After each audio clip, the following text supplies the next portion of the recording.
महादेव बैठे हैं बिल्कुल अपने ध्यान में। तुरंत गोपी आई और गोपी आकर के बोली, अरे बाबा चलो, यशोदा मैया बुला रही हैं। महादेव बोले, यशोदा मैया तो कह दो समय ना हमारे पास, इतनी देर तक हम द्वार पे खड़े रहे तब तो मिलवाया नहीं, अब बुला रही है भीतर, जरूर कोई आफत आई होगी।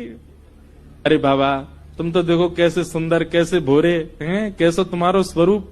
बाबा खूब बढ़िया आतन की रोटी बना के पवावेगी यशोदा मैया, चलो भीतर। महादेव बोले, अब हमारी कुछ शर्तें, पहले तो केवल दर्शन करना था, पर अब हमारी शर्त है। क्या? यशोदा का जो लाला है वो हमारी गोद में देना पड़ेगा।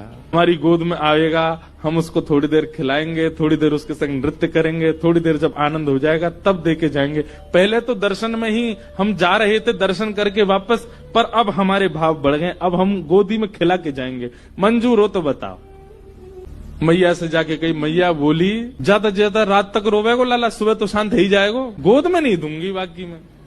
ठाकुर जी ने जैसे ये बात सुनी, जैसे बच्चे रोते रोते कभी सांस चली जाती है बच्चों की, ऐसी रोते रोते ठाकुर जी की सांस चली गई। अब तो सब देखें तो मुंह खुल रहा है, आंसू निकल रहे हैं, लेकिन आवाज नहीं आ रही ठाकुर जी की। सब ने गोद में लिए, खूब थप्पी दी, ठाकुर जी की सांस नहीं आवे।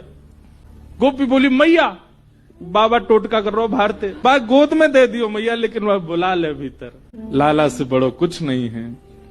तुरंत कहीं बोले, बाबा जो कहोगे सो करेंगे। बोले, अब हम गोद से भी ऊपर हमारी भाव बढ़ गए। बोले, अब क्या भाव है आपका? बोले, मैया से कहो अपने द्वार पे ही हमारा स्थान बनवावे, और जब जब यहाँ को लाला निकलेगा तब तब देखेंगे अब हम, अब इतने में काम नहीं चलेगा। यशोदा मैया सब में राजी है कि महादेव भीतर गए हैं नंद भवन में। 5 बार तो पहले परिक्रमा करी महादेव ने, 5 बार परिक्रमा करके अपनी दोनों भुजाएं आगे करी हैं।